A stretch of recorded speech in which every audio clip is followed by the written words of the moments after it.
Hello, and welcome back to another video.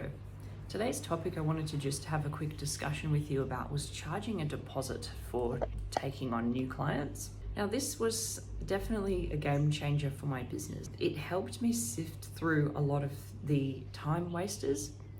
So what I started doing was whenever I would get a new inquiry from a new client that I had never done before, I would always, before I would actually make the appointment, I would take a deposit from them. And the way that I sort of broke the ice with this was I would have it in my autoresponder. So my customer would message me on Facebook. That's how they used to contact me, through Facebook PM. And I had set up an auto reply. And in that responder, it just sort of said something like, all appointments require a $50 deposit, a $50 non-refundable deposit, so that it was kind of in there as an automatic and I didn't need to state it. It was just sort of an automatic thing. It was already there and it was just a good little icebreaker. And that's the message that they would get when they would very first contact me. So they send the inquiry, they get the autoresponder, and then they know, all right, I'm gonna have to pay her a $50 deposit before I make an appointment. So it was just a really good little icebreaker. That way you don't have to sort of tell them, the message just comes up. So that was good, because it is a little bit of an awkward situation. I know you don't really always want to ask people for a deposit, but it is necessary. Especially, it's just a stranger danger thing. It's, you don't know this person, you've never done their hair before, you don't trust them yet. So them just giving you that $50 or whatever it is that you're going to charge as a deposit is just sort of a good faith gesture. And it would, for me, it would always come off the total on the day. So they'd be giving me a little bit of money to go towards their service. So say they were having a $200 or $300 service done, on the day that $50 deposit that they had paid would be subtracted from the price. So it's not like I'm asking anyone for an additional $50. It was just a show of good faith more than anything. Because what was happening to me in the beginning was I kept taking all these bookings and they would book 4 weeks in advance or something like that. And I think people just kind of assume that they're going to have the money by then. And then that day would draw near and I'd get a message a couple of days or a week before and it would be like, oh, hey, Cherie, I'm really sorry, but something's come up and, I can no longer afford my hair. And things, realistically in life, things are always going to come up.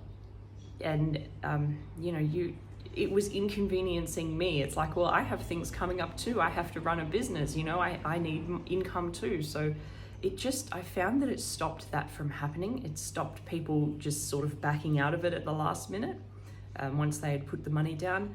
And especially when they know it's not refundable, they're more likely to go through with the service. Most of the time, though, to be honest with you, I did the right thing by them if it was a genuine situation. So if someone's kid was sick or something genuine happened, I would reschedule them. And I would honor their $50 deposit, not ask them for a new one. Or if it was a genuine situation, a lot of the times I would even just refund it. Just because I'm soft and I do always kind of have in the back of my mind, I don't want them giving me a bad review on Facebook. But it's more or less just kind of there to scare them a little bit so that they think it's non-refundable and then they take it a lot more seriously, you know what I mean? And I did lose quite a few clients. I will just mention that as well. There were a few that did not go through with the booking because they didn't like the idea of giving me, a stranger, their $50.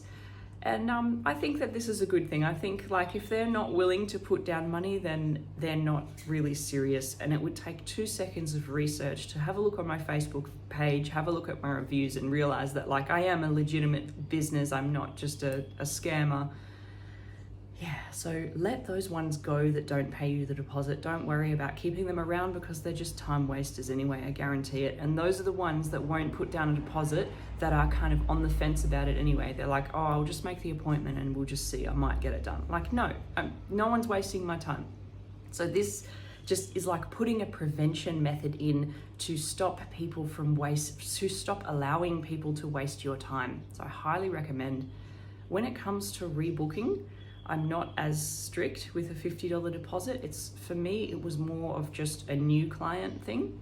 And I wouldn't really, because you're already charging them an amount and then to charge them an additional $50 on the day, sometimes it can feel a bit weird. So I wouldn't do that for a rebooking. I would just rebook them once I've got to know them and trust them. If they go away and they don't make a rebooking on that day and they contact me a couple of months down the track and they want to make another booking, then yes, I'll still enforce the $50 deposit. It's just if they want to rebook on the day, I didn't really bother with it. And most of the time that was fine. There were a few occasions where I was like, damn it, I should have charged a deposit. So the way that I would do this with my client is we would discuss all the details. I would give them what days I have available. They would let me know what day they want. Say I want Tuesday the 5th of November or whatever it is. I'm like, okay, no worries. I'll just need a $50 deposit to book that in for you. Therefore, there's no bookings that are made before the deposit is paid. I'm not holding spaces or doing that for anyone. It's just you give me the deposit, then your appointment is booked. It's hard, it has been a little bit difficult to explain that to some customers. They're sort of like, oh yeah, no worries, I'll take that day. I'm like, okay, that's fine, but I need a deposit. You've just got to be firm with people. And so I would send through my bank account details for them and my name, and then they would just give me a bank transfer, and I would always request that once they do that, they send me a screenshot of the receipt. And it's very important that they send you a screenshot of the receipt, otherwise how do you know that they've actually paid you? Not only that, but it's helped me a few times where someone has accidentally punched in the wrong number. So when they send me that screenshot, I can just check that they've actually sent the deposit through to the right number, because otherwise you're waiting for a couple of days for that money to transfer sometimes if it doesn't go through instantly. And if they've got the wrong number, then you've been waiting that whole time and they haven't even put it in the right bank account. So just, yeah, once I see the screenshot of the receipt, then I'll book the appointment and then it's done. And yes, I highly do recommend that you do that, especially for new clients. It will save you a lot of no-shows and a lot of stuff arounds. And it worked out really well for me, and it just keeps your cash flow as well.